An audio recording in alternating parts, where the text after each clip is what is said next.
Today, I wanted to share some thoughts and ideas about relationships. Maybe you've heard the term life moves at the speed of relationships.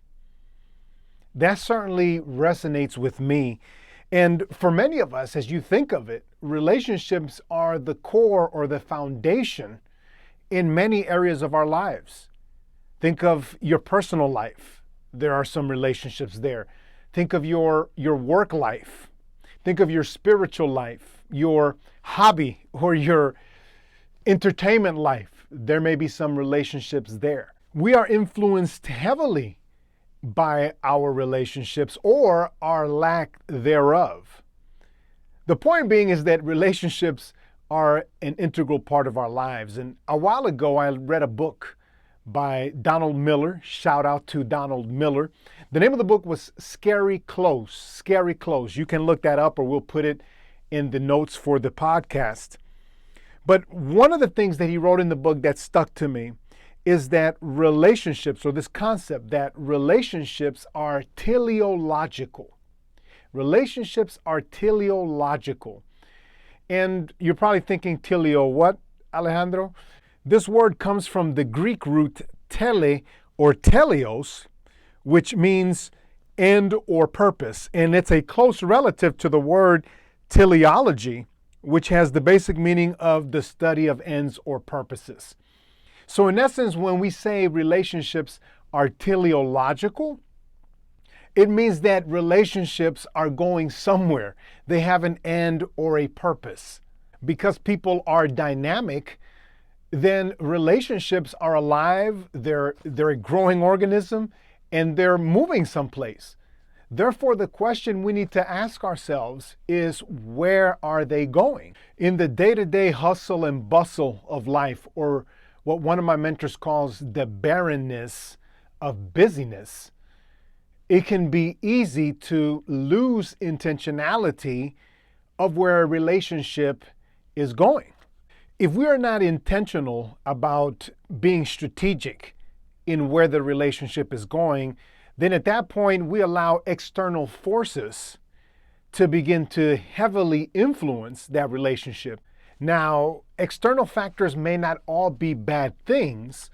However, if they are the primary driver, it means that you are not in that position. You're not the one that is influencing or creating that particular experience. And sometimes that may not be a benefit to you. So that takes us back to understanding this concept of relationships are teleological, getting some awareness for where is the relationship now, maybe where has it been, and where is it going. So think about some of the key and important relationships in your life and go through this, write it down, think about it some, and then that'll give you the background or the starting point for having some dialogue with that person about some of these thoughts. Because remember, you will have to also understand where they're coming from, how they see it. They have a whole different reality than you. Even if you've been working together, if you live together, or if you have a lot of time that you spend together, they still have other perspectives and views that you need to consider. The key is to generate dialogue that will surface some of those assumptions. Because once you address those, then you can move forward and begin to create, as I like to say, some other possibilities of what that relationship may look like in the future. The other piece that is critical and that many of us tend to overlook is the reality that people change over time.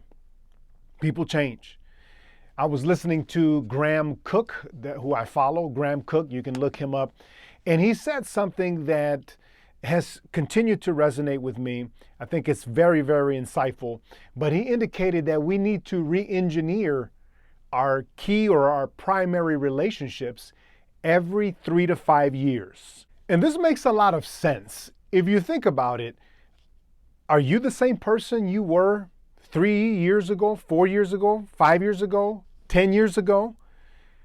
I would think that most of us would say or would answer that question that you are not. If you think about the experiences that you've had, the people that you've been around, maybe the books you've read, the insights that you've had. All those things change us. They change our mindset. They change our behavior. Think of training maybe that we've gotten within a professional space. Those things change you. Change the way that you approach your job, maybe the way that you approach your family, the way that you show up as a husband, as a wife, as a friend, as a parent. I could go on and on. I can tell you for me personally, over the last 5 years, I've changed, I think, dramatically in the way that I see things. And it's based on some of the experiences that I've had, some of the growth that I've endured. It's made a big difference. And think about that for others. We're not the only ones that are changing. Others are changing too. And therefore, we need to consider that. I think of my daughter. My daughter is going to be a teenager in a couple of months. And as I think of that, I've seen some changes now, and I cannot relate to her in the way that I related to her when she was 8 years old. I'm going to have to shift. When she's 16 or 17, it will be different than where she is now. When she's 21, it will be different. And that's why I see this discipline or this process, this intentional way of saying, all right, we need to re-engineer because maybe things have changed.